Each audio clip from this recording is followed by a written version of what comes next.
Welcome to The Explainer. Today, we're diving into a really wild theory, one that pretty much flips our entire understanding of ancient history right on its head. It all comes from this one white paper that asks a simple question. What if the cradle of civilization wasn't where we've always been told it was? So let's just kick things off with that provocative question. What if the New World was actually the Old World? What if that whole timeline of human history that you learned in school is completely backwards? Okay, so this timeline is really where the theory starts to get its teeth, because these aren't just guesses. These are verified dates.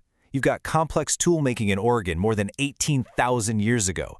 You've got sophisticated metalworking in North America by 6,000 BCE. That's a full 1,000 years before similar stuff shows up in Mesopotamia. And then you have these huge earthworks in Louisiana that predate many of the famous structures in the so-called Old World. These dates are the bedrock of the whole argument. So, using this data, the paper proposes this pretty stunning thesis that it calls an American Genesis. The whole idea is that the spark of advanced civilization didn't actually ignite in Eurasia, but thousands of years earlier, right here in the Americas. And this table here is really the core of their case.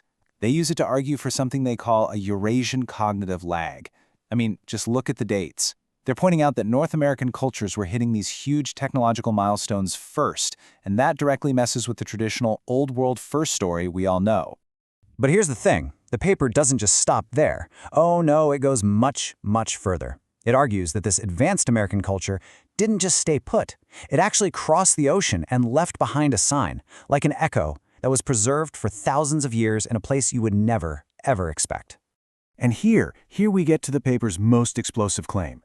It tries to draw a straight line from ancient America to these incredible life-sized camel carvings in Arabia that are about 8,000 years old. The authors say these carvings perfectly match the description of the she-camel of God in the Quran, a divine sign that emerged from rock. They're proposing that this isn't just a metaphor, but a literal, preserved memory of an ancient transoceanic journey. Okay, so let's get into the critique. As you can probably imagine, the scientific community had a pretty strong reaction to all of this. The general consensus, they label it high production value pseudoscience.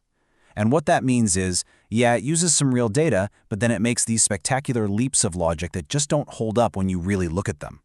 So the biggest flaw, according to critics, is a classic false equivalence. They argue that comparing the simple, practical spear points from the old copper culture to the incredibly complex world of Mesopotamia, with its advanced metallurgy, urban centers, and writing systems, is like comparing apples and spaceships. They're just on totally different scales. The critics also point to all the complex code and math in the paper. They call it cargo cult formalization, which is a brilliant term.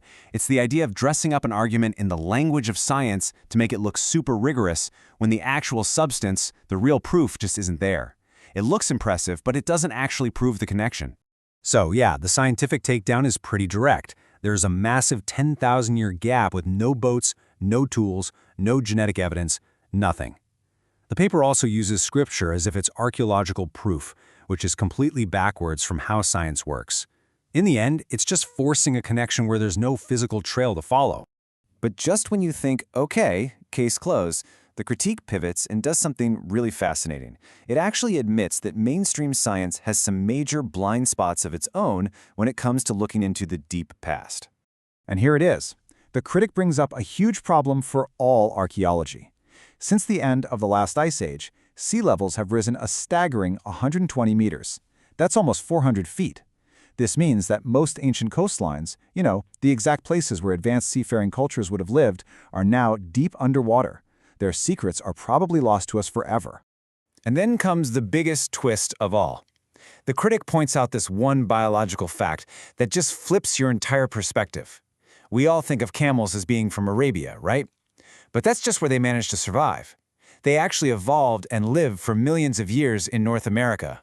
Now this is what's so stunning. Camels go extinct in their American homeland right around 8,000 years ago.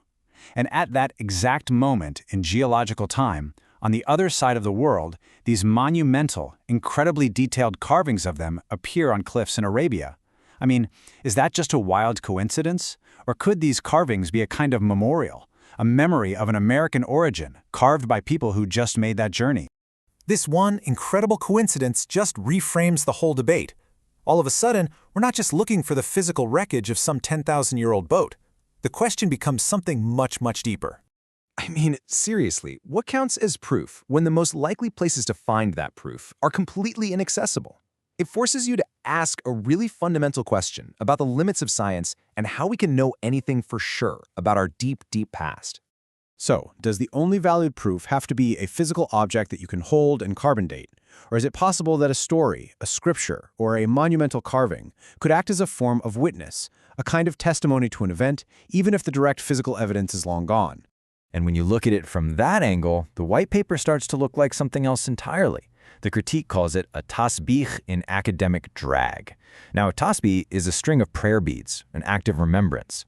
So the suggestion is, maybe this paper isn't a failed scientific proof. Maybe it's an act of devotion, using the tools of our modern age to point at a divine sign. A handshake across time between a past that's been forgotten and a memory that's been preserved. So, the big takeaway here really isn't about whether this one American Genesis theory is right or wrong. It's what this whole debate shows us about how much we might be missing.